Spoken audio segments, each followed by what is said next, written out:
girls can cook, bro. Just wait till you see us now.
All right, good morning, everyone. Good morning, and I want to welcome you, our viewers at home, and everyone seated right here to the original Master Chef, which is another section of our Empowered to Shine retreat.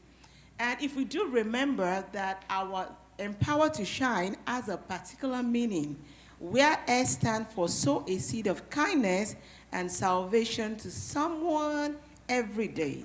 And H says, hasten always to hear the voice of the Lord. I says, I will go and reach my world. And N says, never allow any circumstances or anyone or any situation to bring you down. And letter E says, every day a blessing awaits you. If only you can trust in God, be patient, and just trust God even more. It's your turn to shine. I want to welcome all of you to the original Master Chef. And seriously, who is the original Master Chef? And that is Jesus. Jesus is the original Master Chef. there's something interesting about chef. They like to put a lot of little things together and make it beautiful. Just imagine if you give me some particular ingredients, I might not know what to do with it, but Sister Cynthia might know what to do with it. It just so, but that is one beautiful thing about them. And that is one thing God does for us. You know, God decided to take a little out of Adam and he used it to make him. And when he finished creating the whole world, he said, everything is beautiful. And another Bible verse says, we are fearfully and wonderfully made. And that makes Jesus the original master chef because he can put everything together in pieces and make it beautiful. There's a particular verse I'm going to leave us with today before I usher in our special guest speaker for today. And that verse is in 2 Peter 1 verse 7. That verse is telling us how to add little pieces of some characters together, and it will make us to become somebody in life. I would like Sister Okachi to please read 2 Peter 1, 5 to 7. 2 Peter 1, 5 to 7. The speaker is just right there. Yeah, there's a stand for you right there. You're good. Okay, hello boys and girls and ladies and gents. My name is Okachi Fadaka. You can call me Sister Okachi, okay? Hello darling, how are you? Okay, so I've been asked to read 2 Peter 1, 5 to 8. Okay, verse 1 to 8. Chapter 1, Okay. verses 5 to 8. Okay, 2 Peter chapter 1, verse 5 to 8. Yes. And it reads, but also for this very reason, giving all diligence, add to your faith virtue, to virtue, knowledge, to knowledge, self-control, to self-control, perseverance, to perseverance, godliness, to godliness, brotherly kindness, and to brotherly kindness, love. Now, Amen. just hold on a little bit. Now, you see how we put the pieces together. What was the first piece in that? That was love. Love, okay. Then we added what to that? Add to your faith. Oh, faith first. Okay, Yes. good. Then we add Knowledge. knowledge. You see, we are putting the ingredients together, correct? Okay. Faith, we put knowledge. So what's the next ingredient? Self-control. Self-control. So Yes. for us to really represent the original master chef, we Okay. need to put some ingredients together. We have put faith, we added love, we added knowledge, then we put love on top of it, correct? Yes. Yes, there was the And next perseverance. perseverance. That is the next ingredient to be an original master chef, close to it. And the other ingredients, please. Godliness. Godliness Mhm. and Godliness, brotherly kindness. brotherly kindness. Okay? And then brotherly kindness, love. Love. Thank you so much. That was beautifully read. Welcome. Thank you. You can sit down. So, apart from us cooking today and learning some important stuff, please remember that Jesus is the original master chef. And for us to also be like him, let us put all our ingredients together. So right now, I'm going to introduce our special speaker for today. She's somebody so adorable. I love her so much. There's something particular I love about her. I love her smile. I love her smile. She's somebody that you find out behind the scene. She's doing great stuff for God. We want to really, really thank God for your life. And that person is Sister Cynthia Johnston. She's one of the founding members of this church. And she's always ready to go. So we welcome you in a special way. She'll be taking us into etiquette training. And for this unit, we have 3 teams. She's the team leader. We have Sister Moyo and Sister Angela. Yes, Angela Webb. I want to hand over to Sister Moyo. Do you have anything to say before the guest speaker comes? Hi, kids. How are you? You already know that Sister Moya is funny. And so, whatever it is that she teaches you today, you're going to use it forever and ever and ever. I'm just trying to I'm going to move myself out of the way. Let's welcome a special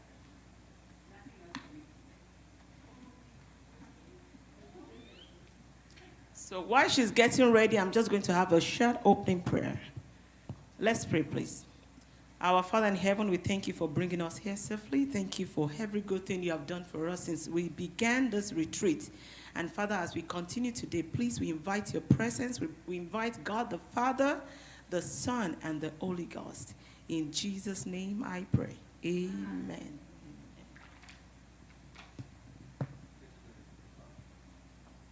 It's on? Oh, hi. Thank you, Debola, for that wonderful introduction. It's always nice to hear kind words about oneself, even though it makes you a little self-conscious. I'm very self-conscious. So, William, can you tell me what etiquette is? What it means to you? No? Okay. Mary, do you have? Oh, okay, thank you. I think etiquette is a proper, like, Okay, something that has to do with proper manners. Okay, definitely. That's definitely a synonym. Cooking. A synonym of etiquette. But etiquette encompasses so much more. And I just realized last night while I was thinking about this class, excuse me, that the Bible is also a book of etiquette. We're told that Jesus needs to shine in our lives, that others would know Christ by seeing our lives. So what do you think we could learn from Jesus as far as etiquette and manners are concerned? Jojo, what do you think we can learn? Can learn much from the Bible. Like, for example, if I'm ever reading the Bible, I can learn a lot. Specifically, what can you learn from Jesus about manners and etiquette? You can learn a lot because Jesus is like, I don't really know. Okay. Okay. I know this is kind of a young audience for some of these things. I think what we can learn from Jesus is how to like behave because Jesus was a perfect man. He didn't make a mistake, and he always trusted God. So I think that what we can learn from Jesus is how to obey. Well, I think you had a good a good answer there when you said how to behave. In the Bible, you don't find the writer saying Jesus said thank you when someone gave him bread and water or a fish. You don't hear it, you don't see it written that he said, please would you give me? But I bet Jesus said those words that were appropriate for that time that he lived in. So it's an etiquette book as well. Our laws are based on, regardless of which country it is, are basically based on the Ten Commandments. And that's all a part of etiquette. There is an etiquette writer called Emily Post that wrote here in the United States, I believe, I meant to look this up. Her writings were either late 1800s, early 1900s, but I like what she says, that nothing is less important than which fork you use. Etiquette is the science of living. It embraces everything. It's ethics and it's honor. Basically, etiquette is how we treat others. And can we have a little, thank you. You've probably heard in school, in your science classes, for every action, there's a reaction. And that happens with how we treat others. We react to how others treat us. They react to how we treat them. It can involve little things like if you are standing in a grocery line, for those of you who are old enough to shop, and you have a cart full of groceries, and the person behind you has one or two things, you say, "Well, please go ahead." They can, one or two things, they can get up quickly, and you don't have somebody standing behind you tapping their foot, looking on their phone saying, "I don't know why this person is taking so long." But it happens. So all of our actions affect others. I have some handouts here which we can either do now or afterwards. There's a section in here for parents, and you'll see in the handouts where there's some underlined lighter print, if you will. And those are all internet links that you can click on. At the end of each, no, they're in packages of 3. Okay. So, yeah, understanding is the first one. Yeah, they're all in sections of 3. So I just put them all together rather. Okay. And manners, we need to practice those as kids so that we don't grow up to be adults that nobody wants to be around. And I'm sure the adults in here have been around adults that you don't want to be around because of their manners. It could be, as I know years ago, hold on just a moment, Cheyenne. Years ago, I was having lunch with a gentleman that I knew. I had known him for a long time. We had never eaten lunch together. And I never did eat lunch with him after that first time because I could not stand how he ate. I know it seems a small thing, and every country has different ways of eating. They have different norms, if you will, different habits, different ways that they bring up their children. So we have to be respectful of that and knowledgeable of that. Yes, Joanne, do you have a question? Do you have a question? What's your question? How Jesus loves me and Jesus of the Bible. Yes, Jesus loves you this much and more. That's how he loves you. Does that make you happy? Yes. That makes me happy too. Okay.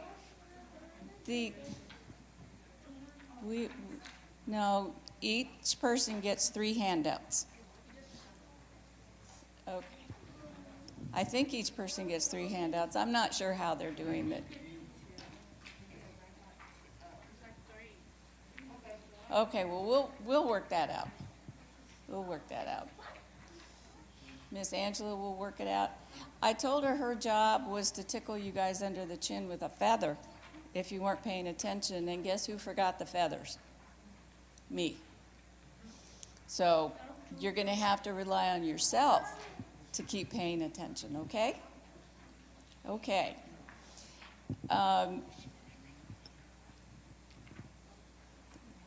Even as adults, we have peer pressure, and I'm sure you young kids have all heard that term, peer pressure. Kids are wanting to get you to do something you know you shouldn't do, to go someplace you know you shouldn't go, and also to get you to do things that you should do. But who is going to teach you? If you find yourself in a situation that you're not quite sure what to do, you need to look to an adult that you trust, not one who is being not very nice, let's say. Don't look to them, but look to an adult that you trust and that you admire and learn from them. My great-grandparents came over from Germany, my great-grandmother, when she was 16. So she knew the German way of eating and of dealing with her peers.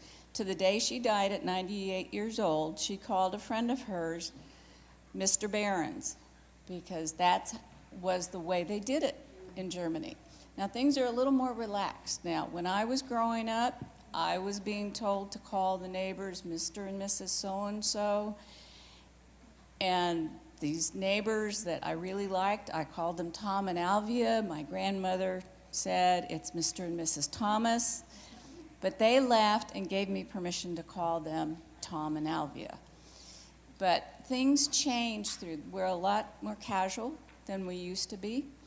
But my grandmother, who was born here in 1899, a long time ago, she did not finish high school, and I did not know this until she passed away when I was 35. But she didn't finish high school. She didn't go to any finishing school. I don't know of anybody who did. I don't know anybody who went to a charm school. I learned from my grandmother, and my grandmother learned from other people, and she read. So as you get older, you'll read about other cultures, how they do it when you visit other countries. Always read up on what their customs are. The first time I went to Germany, I had to read, you don't tip in Germany. And in other countries in Europe, you don't tip. They include that tip in the price of the meal. And people would get offended if you left money on the table. So I made sure that I didn't do that. But if you wanted to give an extra service to somebody, you went up to them personally and handed them. Now, if I were ever to visit Nigeria, I'd have to read up on that.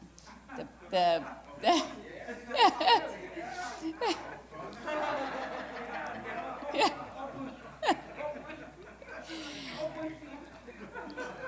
Now, the pastor told me about some book, a couple weeks ago, he told me about these little books. And oh goodness, I wish I had brought one because I can't remember the name of it. Hopefully he'll text somebody if he's watching and tell them. But there are these little books that you can get off of Amazon that tell you the basic facts of each country. So if I were to go to Nigeria, Tanzania, Kenya, any of those, I'd make sure I not only read that book, but I read even more, because those little books are pretty basic. It's culture something. And as I say, hopefully, Pastor, if you're watching, text somebody, text Tayo Dabola. I wish I had brought it. Okay, the best thing to respond in etiquette is to be friendly. If you're in a group with your friends and somebody that doesn't know your friends come up, always introduce them. You want to respect others. I've got to,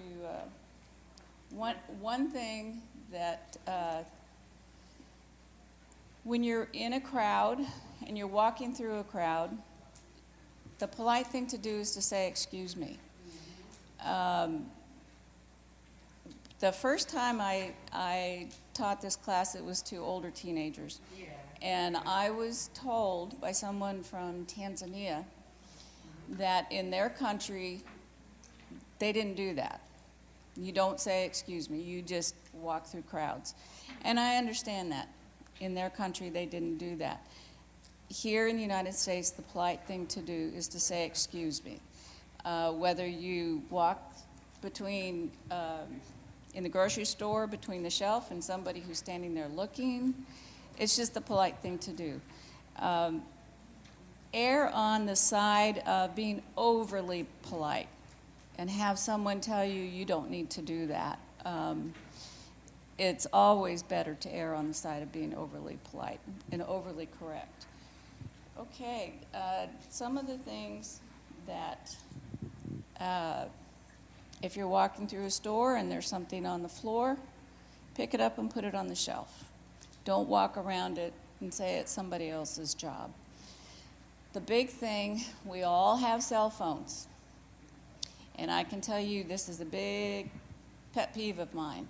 When I'm standing behind someone in line to check out, and they're dealing with the cashier and they're talking the whole time on the phone, it's like the cashier isn't even there, or is just there to take care of them, isn't a person. They may as well have been an automaton.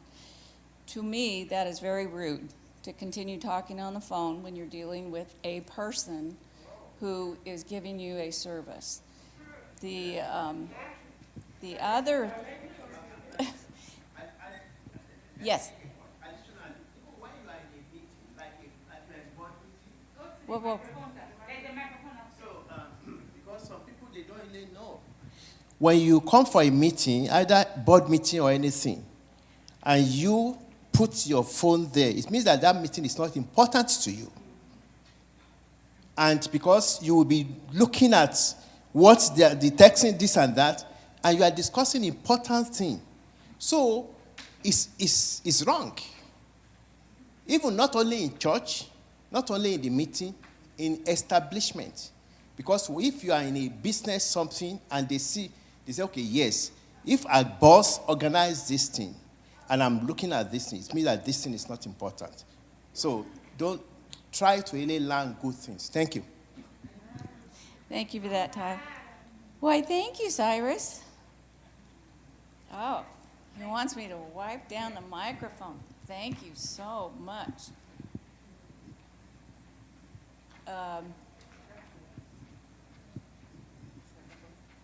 Cultural Connect? No. If on Amazon, it's culture. Oh gosh. And they have them for every country. Okay, this gets a little wet. All right. The other thing on cell phones that's a pet peeve of mine is being in a store and someone has. I mean, we've gotten used to hearing one side of the conversation. I mean, that's ubiquitous. That's everywhere in a store. But the other thing, somebody puts the other party on speaker, so now you're hearing both sides of the conversation. And that just really, it's like, really, I really don't need to hear about Aunt Nellie's hemorrhoids while I'm walking through a grocery store. You just can't avoid hearing eavesdropping. So if you're on the phone talking with anyone, let's not do it on the speaker in the store. Okay, let's see. There's lots of things. Another item is being on time. Now, all of you are a little too young to be going on job interviews, but I know you have to be on time for school, correct? And you have to be on time for what else?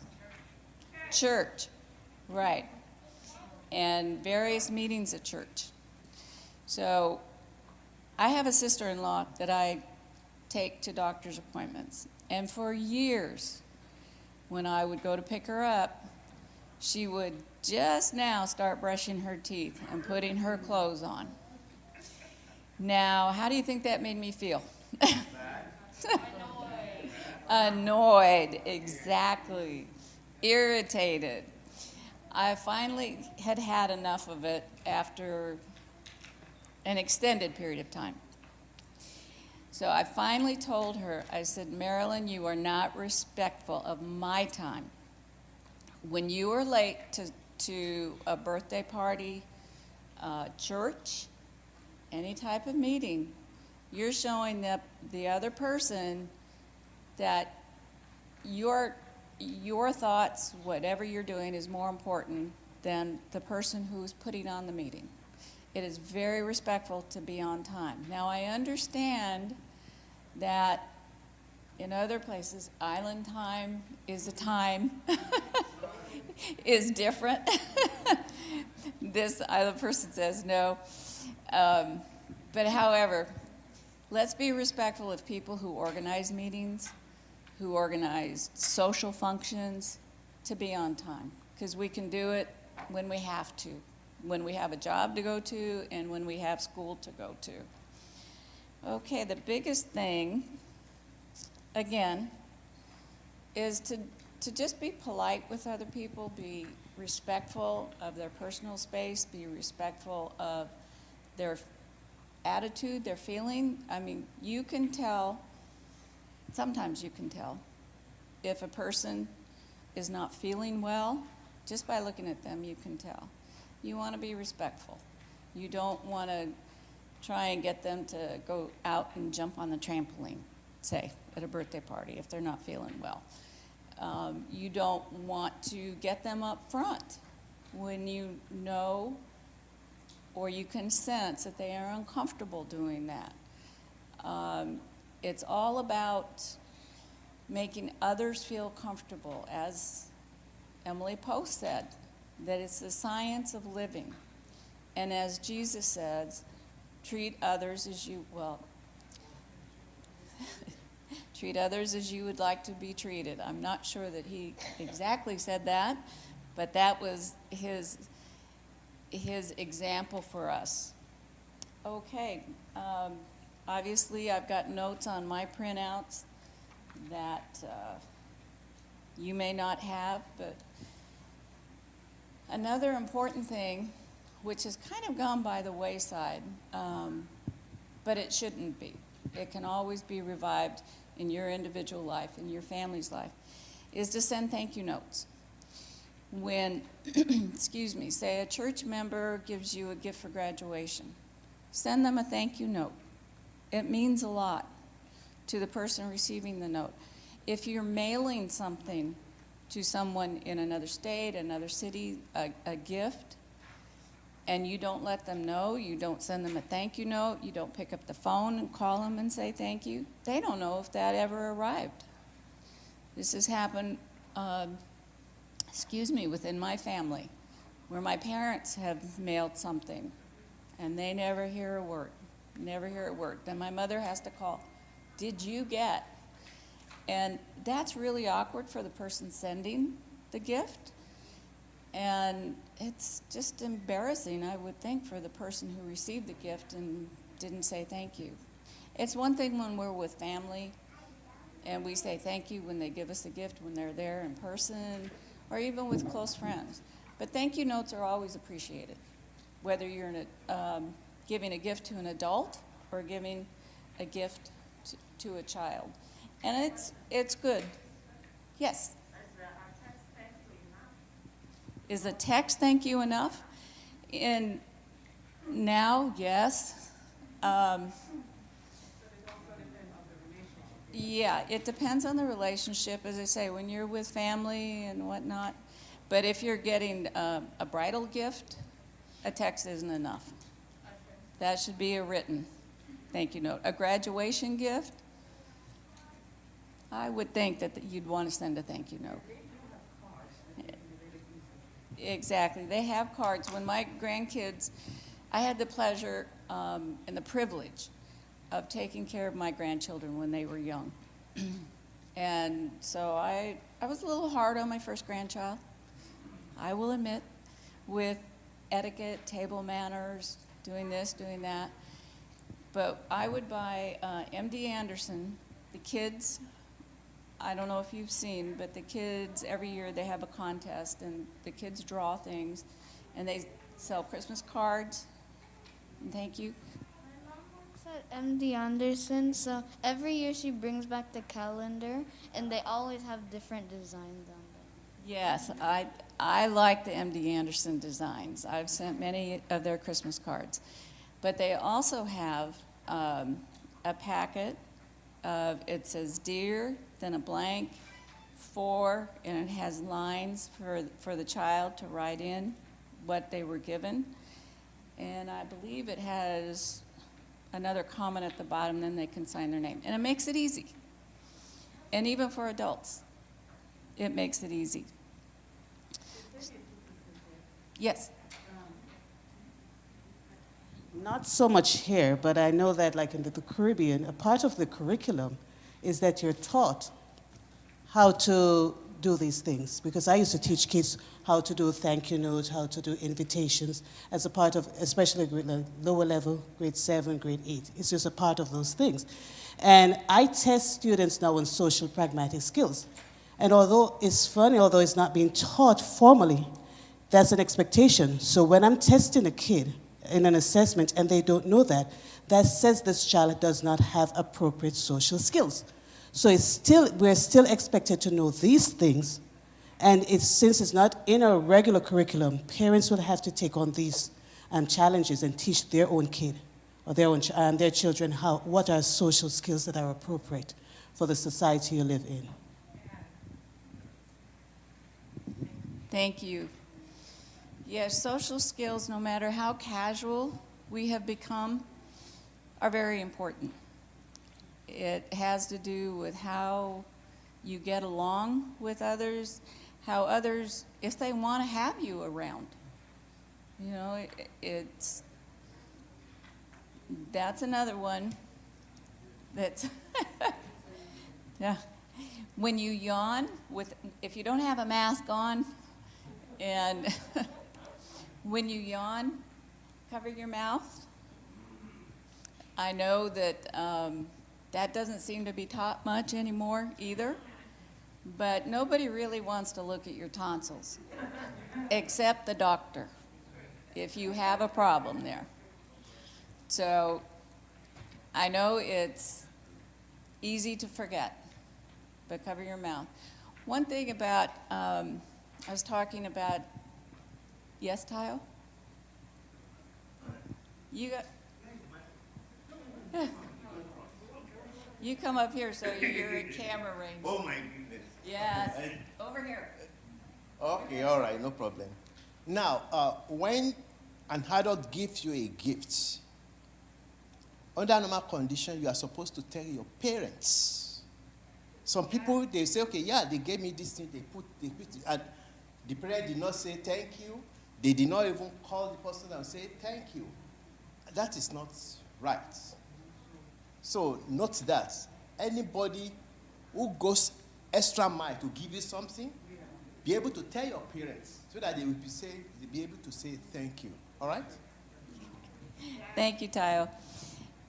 Remember when I said in the Bible it's not printed that Jesus said thank you or please? But we bet he did. In fact, I am positive he did in the words that were appropriate at that time. It's not only important to say please and thank you to strangers, it's extremely important to do it with your family. I can tell you that if you ask your mom for, Mom, may I please have another glass of milk? She'd probably be happy to get up and get it for you. Or she'll tell you you're big enough, go get it yourself. But regardless of that, moms and dads like to hear please and thank you. And if you don't practice please and thank yous and good table manners at home, you will not do it when you are outside of the home. And if you don't practice when you're young, you won't know it when you're older. And what the whole point of teaching an etiquette thing, an etiquette class, if you will, or manners, is to make it become second nature to you. It's just a part of who you are. Okay, let's take a 5-minute break. Do you want to take a break, Debola? Or do you want to keep going? Okay, keep going for now. Okay. We'll get to the table manners place setting is pretty easy. You all have this handout? Yes. Okay. When I was asked to set the table at home, and how I set the table now with my family is like this. You've got your dinner plate, your fork on the left, on top of a napkin, knife and spoon on the right. Now, your knife, I'm sure you all know, has an edge that is rough, it's called serrated, and an edge that is smooth, right? Have you ever wondered why they tell you to put the serrated edge facing the plate? So you don't cut your finger?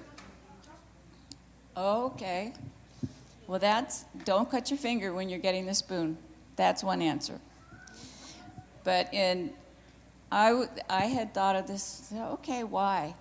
And I'm thinking that when these settings were first being put in place, and I cannot tell you when that happened, you don't want this, they placed the serrated edge, the sharp edge, next to the plate so that someone couldn't pick up their knife and go like this to somebody else's throat with the serrated edge. So at this serrated edge, we're on the outside, all they'd have to do is pick up and go like this to their enemy next to them. The serrated edge, they'd have to think about turning that, and that gives that extra second or two for the person sitting next to them to get out of the way. Now that may not, I hope that doesn't sound too bad, but I think that's why they did it, way back when they started this. Okay, anybody have any questions on that? Okay.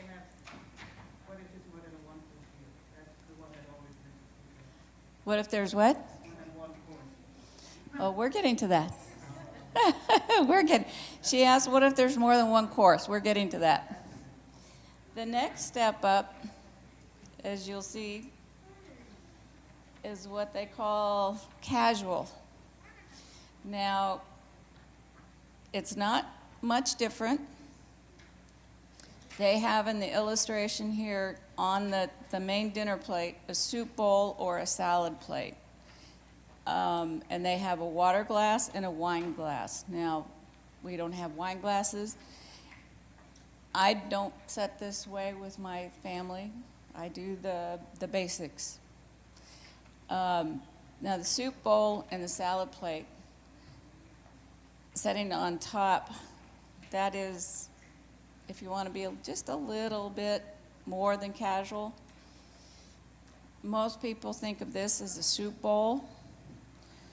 And you'll find in restaurants, you know, it's in a cup, it's in a crock type of thing. Hi. Yes, do all things. This is, if you see a flat bowl such as this is also a soup bowl. So you may see this as you get into some restaurants, depending on the restaurant, which kind of bowl you're going to get. And the thing about soup is in some countries, slurping is acceptable. I can't tell you off the top of my head right now which countries, but I know that there are some countries where that's acceptable. The Japanese and the Chinese, thank you. The other thing with soup, let's see if I can do this. Okay. When we eat our cereal, we're eating like this, correct? Okay. With soup, Emily Post will tell you, you scoop towards the outside of the bowl and then bring it to you. Why, I'm not real sure, but that seems extra. It is, maybe they just wanted to make it different. I haven't read the reason for it. Yes?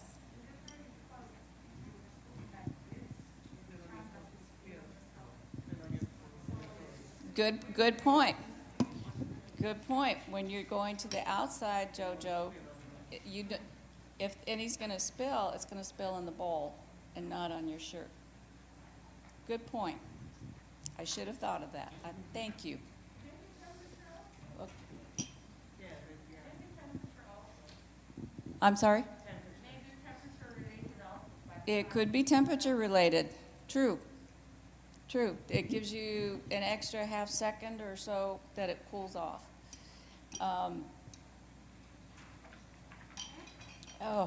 I was going to say something else about soup, and it just kind of went. Pardon? Oh. Yes, you can tilt your bowl to get the last of the soup, but Oh, I know what it was.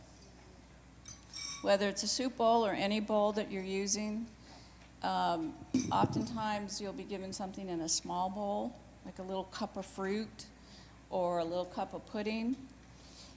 And if you put your spoon into that bowl, whatever that container is, if it's a small container, it could very easily flip. So what you want to do is place it on the plate that is set on. If it comes to you like this, even in between bites, if you're going to take a bite and talk for 5 minutes, put your spoon on the plate.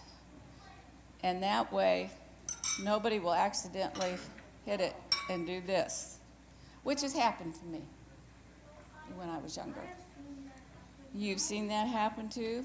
Yeah, it's very easy, particularly when you have people who have lots of elbows, long arms. A lot of people do that with pencils. And it hit a person's eye before. Yes, that with pencils, you're absolutely right. Okay.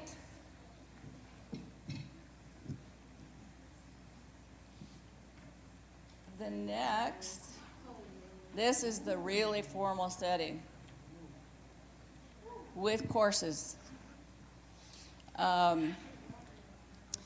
Only once have I ever had a formal dinner such as this. I didn't have it, but I was invited. And it can get very confusing. The easiest thing to remember if you're faced with lots of utensils is to start at the outside and work in. This is your salad fork. Yes, Jojo? Why do you need so much cups? Why do you need so many cups? Yes, well, there are people who have many courses, say the Queen of England, the President of the United States, the President, Prime Minister of any country. When they have a formal dinner, they serve it in courses. They will bring out the first course, which could be a fruit. Well, in France, it's cheese and fruit is dessert, and salad is served after the entree. But say a salad first, and then soup, and then your main dish. And in between, they'll have a sorbet to clean your palate so that you don't mix flavors. This is much more formal than I would ever do. You have a bread plate to the left and a butter knife. And a butter knife is a smaller version shaped differently. And the thing with butter knives and with butter in general, if they put a roll or a piece of bread on your butter plate, your bread plate rather, you don't cut it open and take butter and slather it off, take another piece of butter and put it on. What you do is you take the butter, a good amount of butter that you think you'll need, and you put it on this plate. And then you tear, or I've seen people cut, I was taught you tear off the piece that you are going to eat. You butter it from the butter you have on this plate. You don't just keep taking out of the container of butter. You take the butter, put it on the plate, pass the butter to the next person.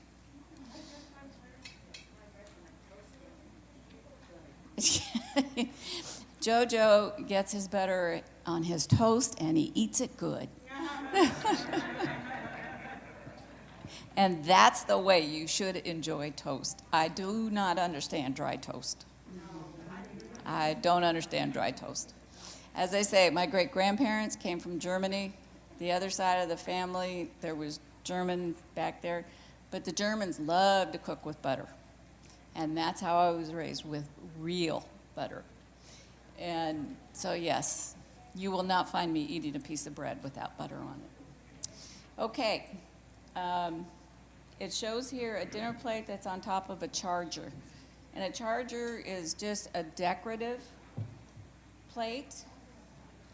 It can be in any color. You've seen these before, I'm sure. You've used them a lot? Yes.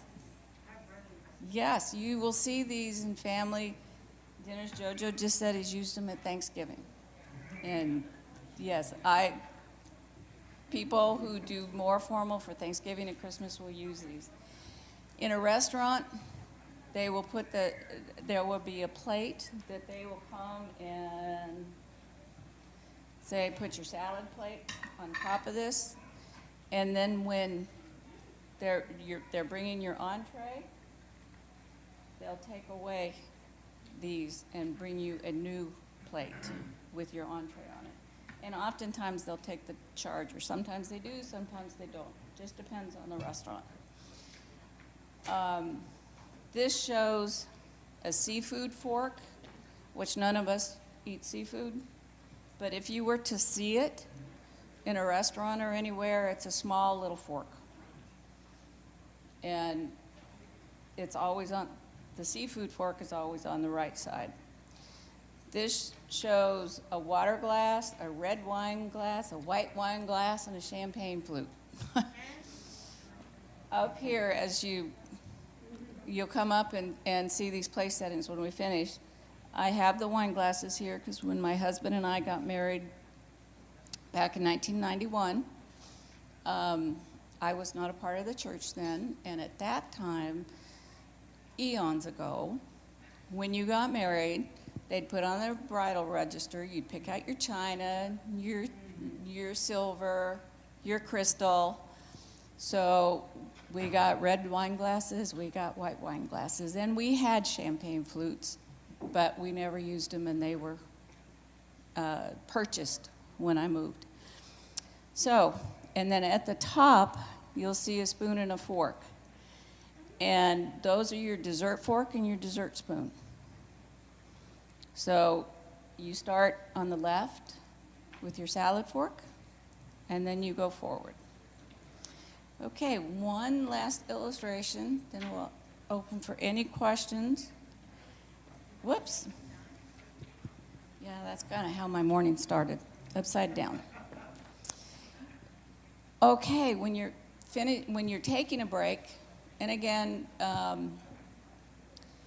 it's been so long since we've all been able to eat out at restaurants, I'm not quite sure what they do anymore. But when taking a break, Emily Post says that you cross your knife and fork on the plate so that the waiter knows that you're coming back. And also, with a napkin, you either have a large paper napkin or a cloth napkin, depending on the restaurant, if you're getting up to go to the restroom. Getting up to make a phone call, hopefully you won't do that. You put the napkin on your chair. Don't put the dirty napkin on the table. You put it on the chair. And that way, too, they know you're coming back. When you're finished eating, and I believe this is in all cultures that I've come across and I've talked with, you put the knife and fork across your plate. It shows the waiter, I don't know if you can see that, it shows the waiter that you're finished. And that he can take your plate away, even if there's food still left on the plate. So, and then when you're finished with the meal and you're all getting up to leave the restaurant, that's when your dirty napkin goes on the table. But as I say, if you're getting up to go out for any reason, it goes on the chair. Do you have any questions? No. Okay, you're going to have to take off your mask and speak up. It's very easy to understand, but I still don't know why you would need so much forks. It's easy to understand, but I don't know why you'd need so many forks. It depends on how many courses you have. But if you have a salad, you use a smaller fork. Smaller fork. You see the difference in sizes? Okay.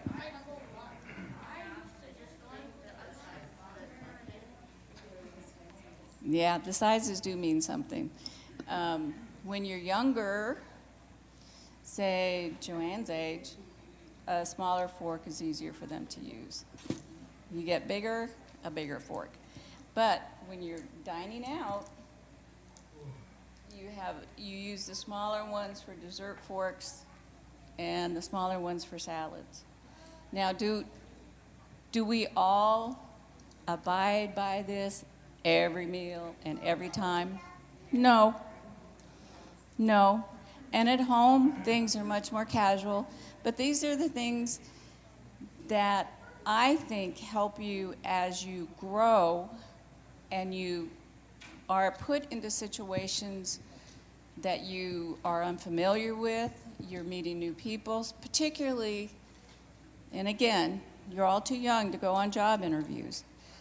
But Lizzie's looking at me like I am. But with job interviews, they may interview you over a meal, and they judge you on how you eat.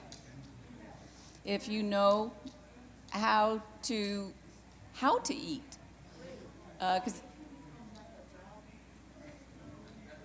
so if you become like a what? A job where like you taste candies and see if they're good to like sell, they're gonna need to see how you eat, right? Well, it doesn't necessarily. Jojo asked if you get a job where you're tasting candy to see if it's good enough to sell. And he's wondering if they are going to see how you eat. They may. You never know.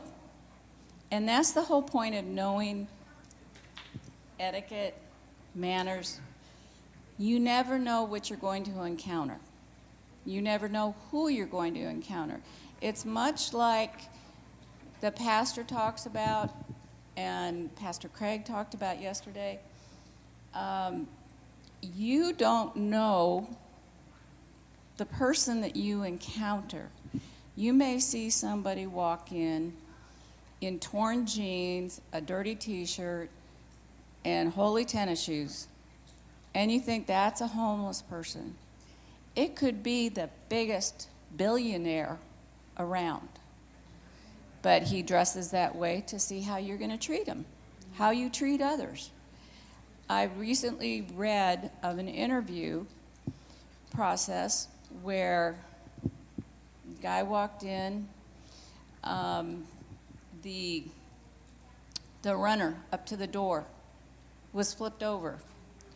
He stopped and looked at it and straightened it. He walked through the door and there was something on the floor, and he picked it up and put it in the trash can. And there were like 2 or 3 other things such as that. And he walked in and there was a room full of people, all bunched towards the front. In the back were rows empty, but that's where the air conditioning was. And he thought, this is silly. You know, the room, why is it freezing back here and everybody's sitting up there where it's hot? So it's not needed. So he went and turned the thermostat up so the air conditioner went off. He waited and waited. It would be like 80 people, I think he said, were in there that I read. And they'd call a person, and within minutes, the person walked out. And one after another, this happened. So then it got to him, and he sat down. They all said hello, and they said, you're hired. And he said, what? You haven't asked me any questions. And they said, we don't need to, because we had cameras on every single applicant. And you were the only one that stopped and straightened the rug. You were the only one that picked up the trash and put it in the trash can. You were the only one who noticed the wastefulness of the air conditioning. So you never know. Yes, William? I think that's rude to turn someone's thermostat down.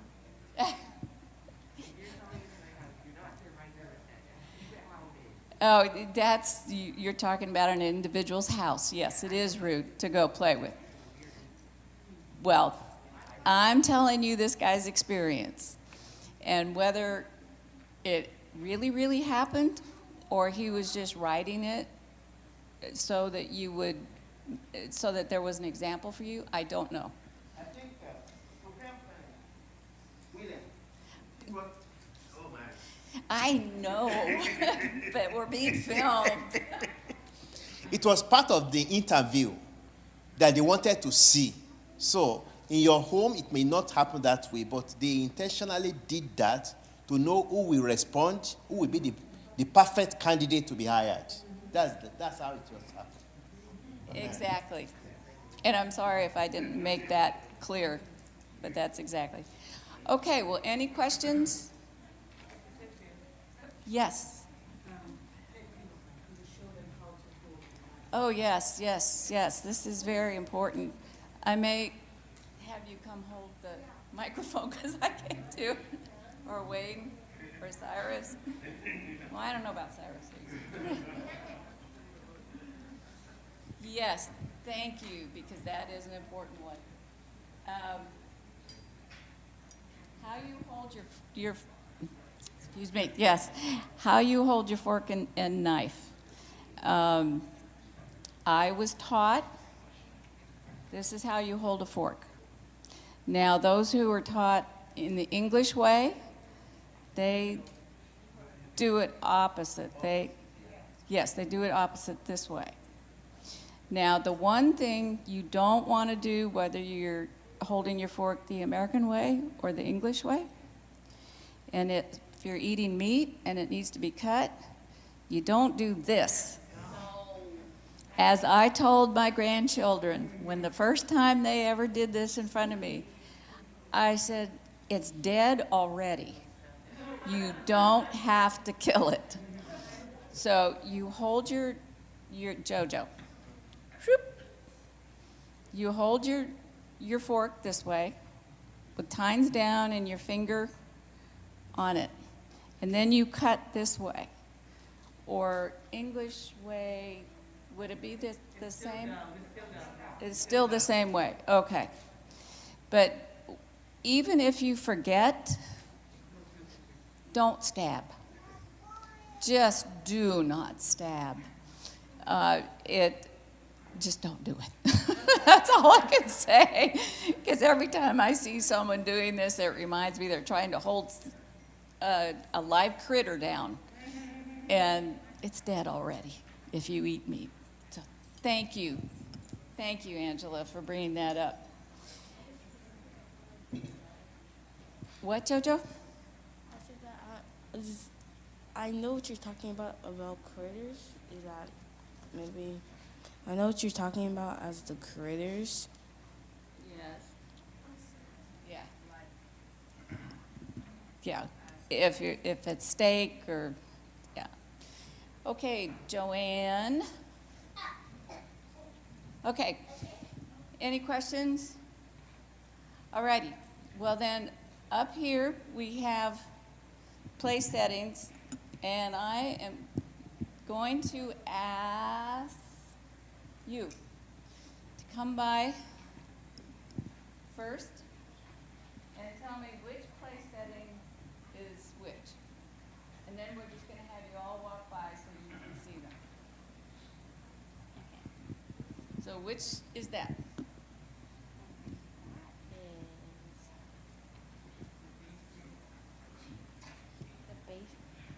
That's the basic, right. Okay. And Lizzie. Come on up, Lizzie. Come on down, as they say. Tell me what doesn't belong in this place setting.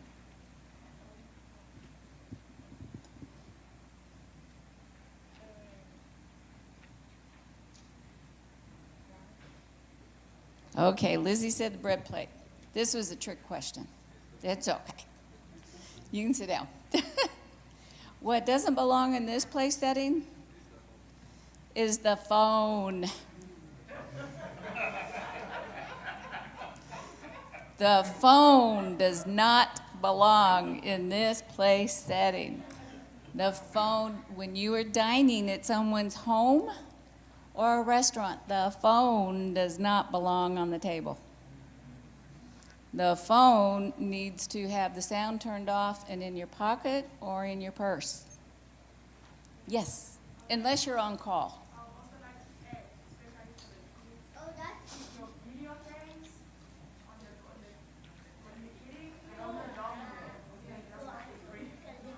Yeah, the video games. Yes, we have to stop those. Yes, we have to learn as young people how to sit in a restaurant without being entertained. And I know, well, like your food, yes. And many adults, I was in a restaurant once and I saw one of the saddest things I thought I've ever seen. It was the father and mother and their young son, and all three of them were on the phone. They weren't talking to one another. I've seen fathers and mothers in stores with very young children, and they're busy talking, the parents are busy talking on their phone, and their little kid is just kind of, you know, anybody could have snatched him, but that wasn't the point. It was, I'm sorry, you should be interacting with your child. As boring as it could be, there's lots of lessons that parents can teach their children. Excuse me for having all this paper up here. And Jojo, this one's for you.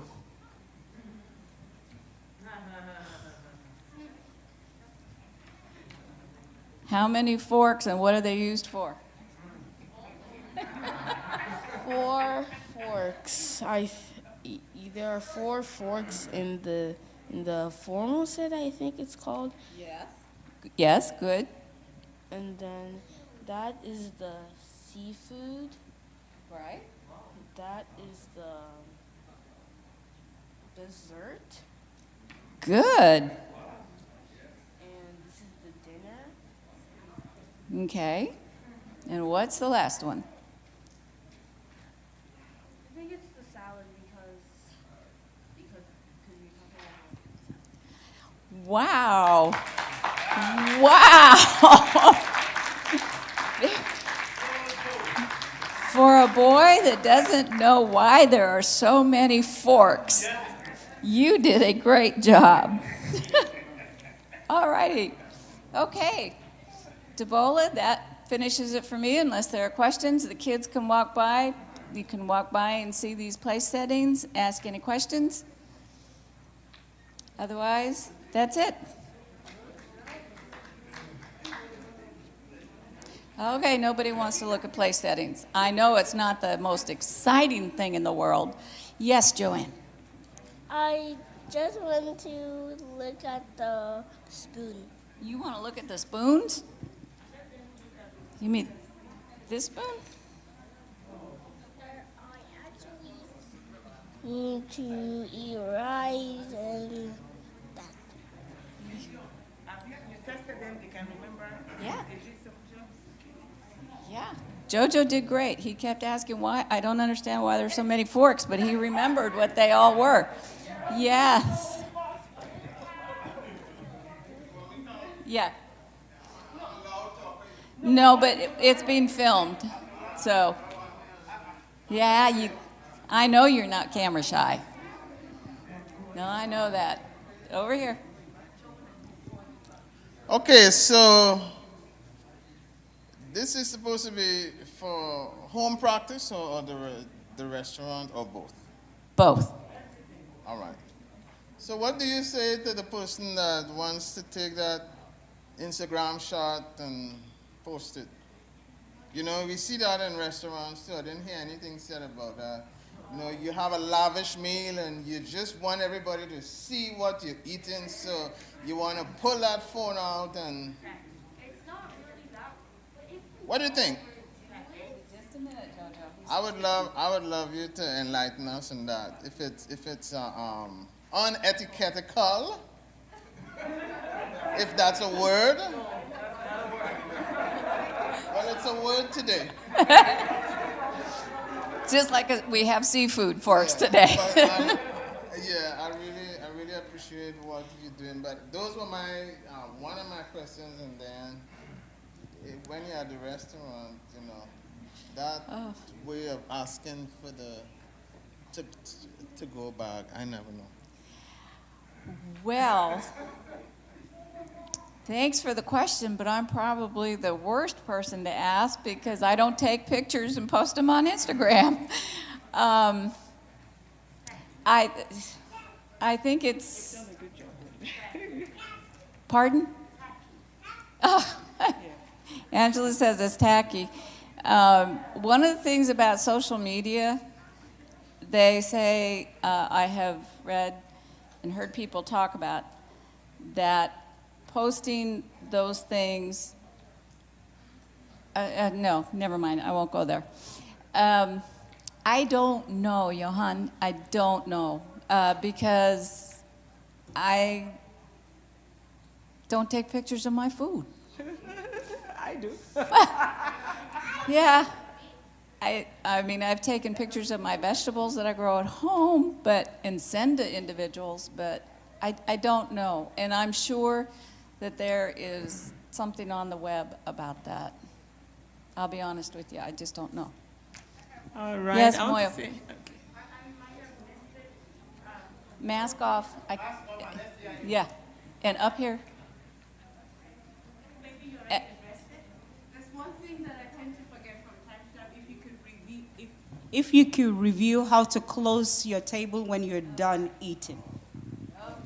Okay, we have just the chart for that. Voila. When taking a break, crossing your knife and fork. When you're finished, putting fork and knife perpendicular. Okay.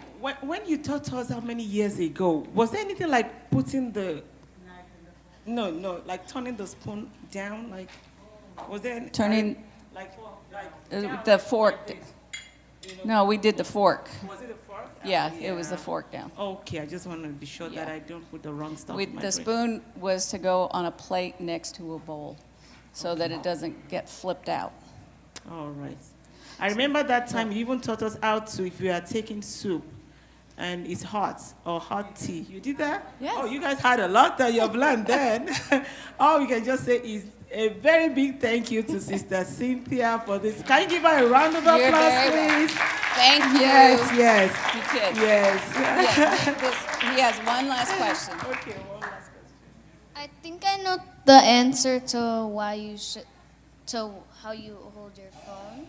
I think you should hold it like this so it's not that visible. Oh, he's finding a sneaky way to use the phone at the table. Thank you. He said, I think the way to hold your phone at the table is like this. So. All right. Thank you. You see that everybody enjoyed this session. It's like, she taught me this and so many other people, I think maybe like 5 years ago. And I've forgotten some of it, so this is a refresher course, and we hope to do it again. And remember, Yes. parents, there are links on the handouts. At the bottom of the handout is the web address where I got the information, so that if you look at it on your computer, you can click on those links if you choose to go further, or there's something you want to know. Thank you. You are awesome. I feel like going away with all this your stuff. You did a great job as always, as you have always done. So we are moving to the cooking contest session right now. And I am just going to go straight ahead. I wanted to do icebreaker, but we'll do that later. I'll go straight ahead to introduce our special guest speaker for this session, right? And it's none other but our own Elder Wayne Webb. When we started this, a round of applause. I'm not done. He asked me not to do a lot of introduction. That's why I'm going to be very brief. So the planning of this thing is not without him, because I actually needed an expert touch. I don't just want us to plan something without having experts there. That's why we involve Sister Cynthia in our own area of expertise. and Brother Webb and Sister Rahila, who is also into hospitality. So Brother Webb is the director of Medical Nutrition Therapy and Food Services at Beechnut State Supported Living Center. He has been a chef educator to so many trained chefs right now. If you guys were in season 1 and you saw Brenna Inkins was one of our students, and she's doing great. So she's not new into this, and she'll be ushering us into the contest, and the next thing will be for us to go outdoor. So you're welcome. Give him a round of applause again. Good morning, everyone. How many of you guys are ready to cook? Oh, they're the young people. I was looking for them. All right. You guys ready to cook? Now that you know how to eat properly. Did you guys learn something this morning? Okay, good. Let's talk about cooking. Let's see, how many of you love to eat? Not everybody's hand is up? You don't love to eat? Huh? No? Oh, okay. I see somebody upstairs has 2 hands up. Elder Gary. I really enjoy good food. Not just food. I enjoy good food. There's a difference. And so today we're going to talk about good food. What is good food? Give me an example of good food. Jojo, your hand is up first. And do not say Bluebell ice cream. Good food is food that, well, it's actually made well and tastes good.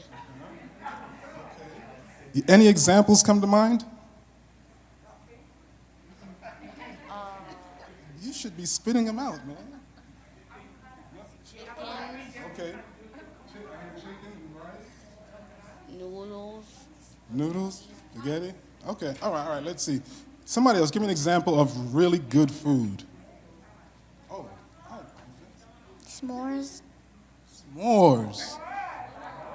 Okay. You went up a level. All right. Well done steak and some chicken with fries. Well done steak, chicken, and fries. Who cooks that? You cook that? You do? All right.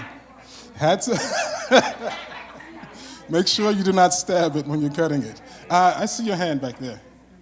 Come on. Say it again. Pumpkin spiced cookies. Have you made those?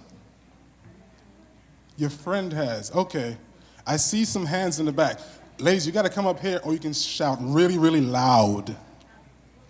Come on up. Don't be shy. I promise I won't bite. Come on. Quickly. Time is money. McDonald's. Is she in the competition? She just got kicked out. You just got kicked out. I'm sorry. I said really good food. And I know at your level, that's really good food. I'm just messing with you. Yes, one more. Maybe like Chipotle or Cava. Oh, see, you guys are going down now. All right, so is this something good or you just give me another fast food?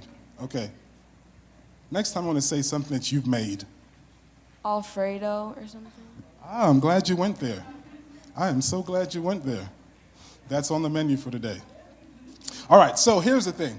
Really, really good food. Let's talk about some things. In our culture, in our way of living and eating, we basically do our steak and potatoes. We may have a side of broccoli every now and then. But here's the thing. I want you guys to think about something when you're eating. You know the colors of the rainbow? Yeah. Who can name all the colors of the rainbow? Red, orange, yellow, green, blue, and purple. Okay, all right. Here's the reason I brought that up. When you're eating, you want to see as many colors of the rainbow on your plate as possible. Okay? Very, very important. The more colors that you have on your plate, the more variety of nutrients your body is getting. And here's the thing. All of your parents drive, right? So what happens if there's no gas in the car? Exactly. You can't go anywhere. Can't run, can't do anything, can't even start. So here's the thing. I want you guys to remember this. The food that you put into your bodies, that's the fuel for your body. So if you're putting junk food into your body's going to run like those cars that you see backfiring down the road with the smoke coming out. That's what your body is doing. Hopefully we get those cars off the road. But the food that you put into your body, that's the fuel for your body. So the better gas, fuel you put into your body, the better your body will function. So keep in mind, ask mom and dad, whoever's doing the cooking, to give you some more colors. So give me some foods that have different colors. I need you to think. Some different colors. No. Fried rice with vegetables, yes. What else? I heard peas. Green, give me the colors. Green peas, what else? Huh? Black beans, yes. Eggplant, there's your purple, yes. Bell peppers, what colors? Red? Yes, red bell peppers, green bell peppers, yellow bell peppers. Onions. What color onions? Right, white, yes. What about red onions? Grapes, good answer. So listen, what we've just done, you guys have just went through the whole rainbow. You didn't realize that. You guys just went through the entire rainbow, even purple. When you're eating, you want as many colors as possible because each different color of food has specific vitamins, minerals, and nutrients that your body needs, okay? So remind mom and dad when they're in the grocery shopping. How many of you go grocery shopping with mom and dad? 2 of you? 3 of you? 4 of you? You sometimes. Okay, Jessica. When you guys go grocery shopping, remind mom and dad to pick up as many colors of food as possible, okay? That way you know you're getting a wide variety of nutrients in your body, all right? Okay, so let's get ready to go outside and cook. Have we decided the teams as yet? Yes, sir. Okay, before you get the teams, let me give you some instructions. When you go outside, you're going to see different stations. It's going to be like you're going into a grocery store and you're going to go shopping, all right? You're going to pick up the ingredients for your meal. You're going to have a variety of pastas that you can choose from. Yes. You're going to have a variety of vegetables. You have all the things that you guys just named we have outside. So you have red pepper, yellow pepper, green bell pepper, red onion, white onion, yellow onion. Yes. But in addition to that, you guys are going to have to select how you're going to put that together. There are different seasonings that you're going to select from. And you can do it your dish with a sauce or without. So we have Alfredo sauce. We have marinara sauce. We have a pesto. I don't know if any of you are familiar with pesto. Maybe your parents are. You are? Okay. Yeah. Okay. You know what pesto is. Excellent. All right, so those are the things you guys are going to choose from when you go outside. Okay? Now, when we go outside, you're going to select your ingredients. You're going to take them back to your station. Now, very, very important. Each item outside, we went through that. Each item outside has a price tag on it. A part of your competition is to select within a budget. So you're going shopping. Your budget is $25. $25. For real.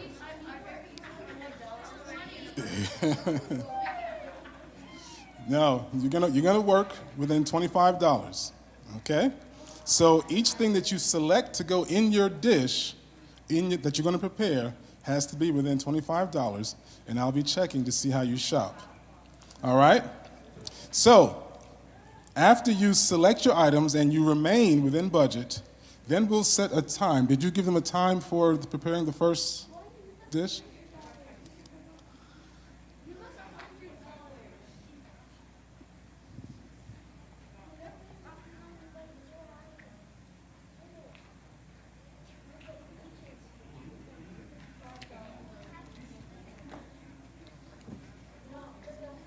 Okay, you're going to have 10 minutes to do your grocery shopping. 10 minutes for your grocery shopping. Then you'll have 15 minutes to prepare your item. That's a long time. It is a long time. No. Here's the thing. You got to understand. The prep work has been done for you already. The pasta's already cooked. The vegetables are already cut. So all you're doing is assembling. So 15 minutes is more than enough time. Okay?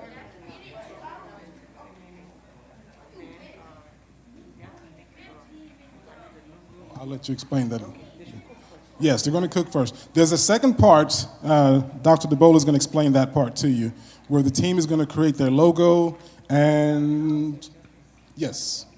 All right. All right. Any questions on the arrangement, the shopping, and preparing? I believe there's 6 teams. Jojo, you had a hand up? No? Anybody have any questions? Yes? You thinking about it?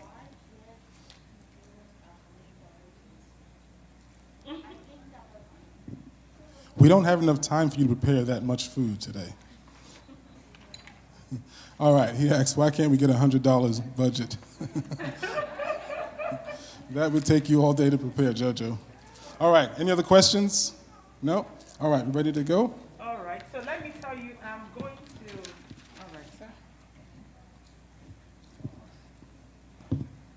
So I'm going to tell you the team you fall in. The team had already been done, not really by me, but we have to do some adjustments because some people are not here. So, make sure you stay within your budget. If you don't stay within your budget, then you lost. Our chief judge today is Brother Webb and assisted by Sister Raila. Those are our 2 main judges. Stay within your budget. If you don't, they are going to assess you for techniques. They will assess your skills. They observe your sanitation practices. And they will also assess your ability to work well in teams without conflict. And they will also assess your timeliness. But before I just tell you your team, let's just quickly meet the contestants. A preview of a few of them. Elder Gary? So what is doing that? Good. That was season 1 anyway.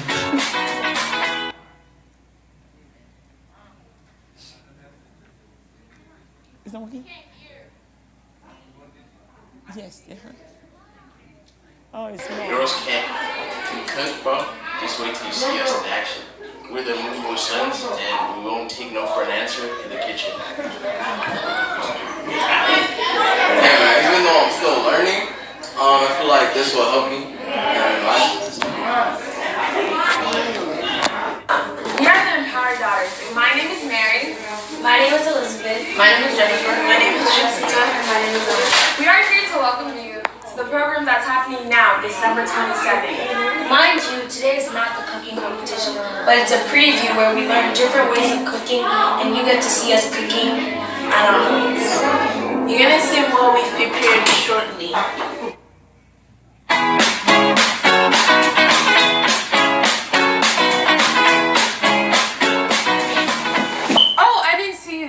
My name is Mary, and I'm 13 years old in 8th grade, and I'm so excited for the cooking competition that's happening not too long from now.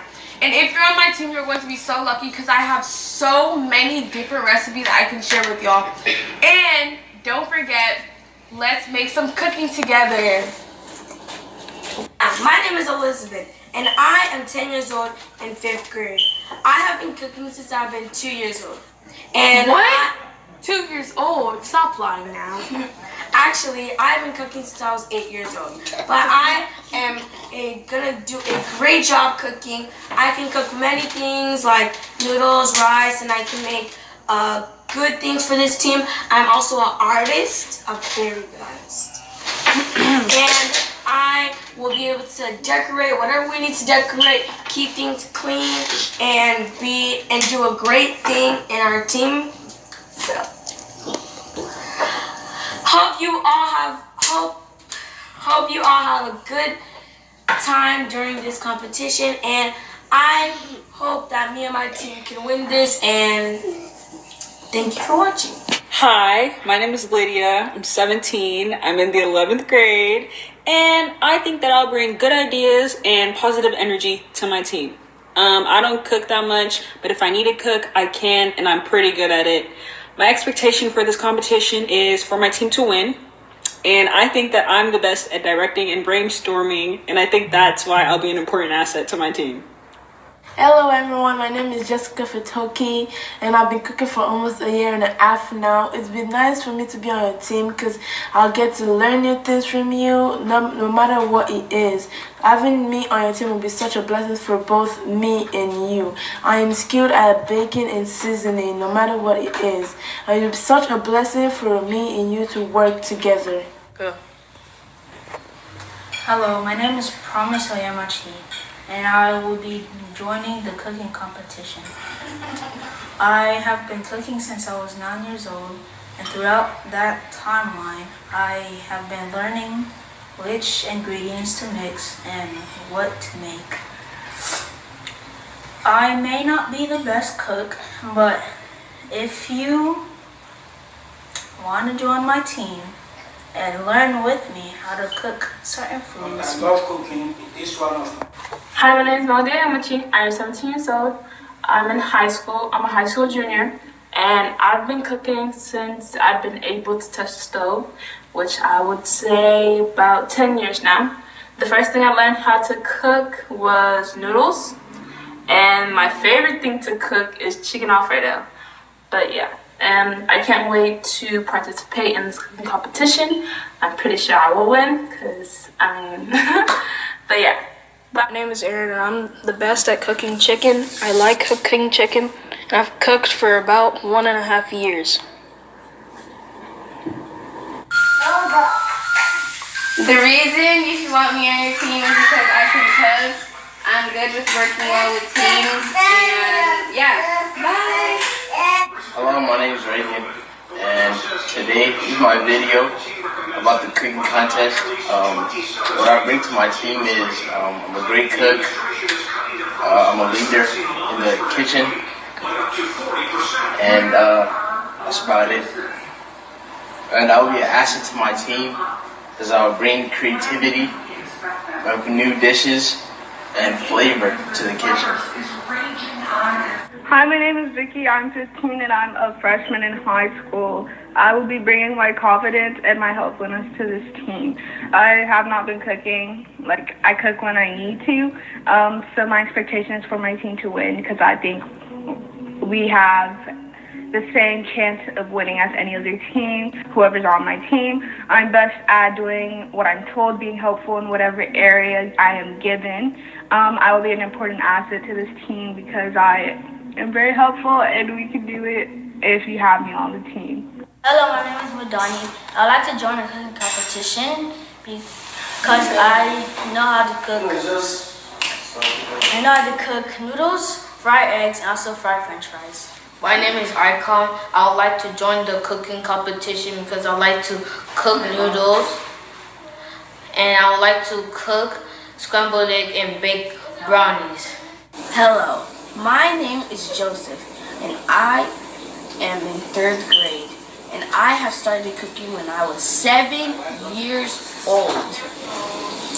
I am really excited about this cooking contest because I have never ever been in a cooking contest before. So this will be a very big experience for me. And why you might like me in the team is because I will be able to learn a lot of things very fast. And also I will be able to make your team win. So, I hope, and also I'm going to be making egg in the next video. So, what you are going to get from egg is that you are going to get protein, and the egg helps your body. And also the protein from your egg can help repair your body tissues. The total cost of the food is not more than $5. All right, thank you. So those are a few of our contestants that were there in season 1. Some of them are here today, some are not here today. So please listen to your name and your team chaperone. So for team 1, we have Mary, Shukuru. I don't think Shukuru is here. Team 1, Mary, Elizabeth, Chelsea, Paula, and Sardonis. All right? You are in team 1.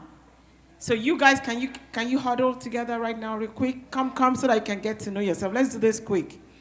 Team 2, we have Lydia, Mbola, Vicky, Manuela, Sefer, is that the way to call it? Okay, Sephora, and Taylor. Team 3, we have Megan, Tia, Kelly. Yeah, Megan, Tia, Kelly. Your other team members are not here, but I might sort it out. Team 4, we have William Altimus, we have Joseph, Madani, Francis, Aaron, and Icon. We have 3 teams for boys and 3 teams for girls. Team 5, we have Reagan, Ted, Brandt, Jaden Phillips, and Afolabi, and Barry. And team 6, we have Chucks, Starling, Dan, Chidi, and Jaden Chamiwa. All right, you guys fall outside. Let's just go outdoor, and we will get you your chef cap, your aprons, your gloves, and everything you need. Let's do this real quick. Yes, let's go outside, then you follow yourself into teams. Let's go.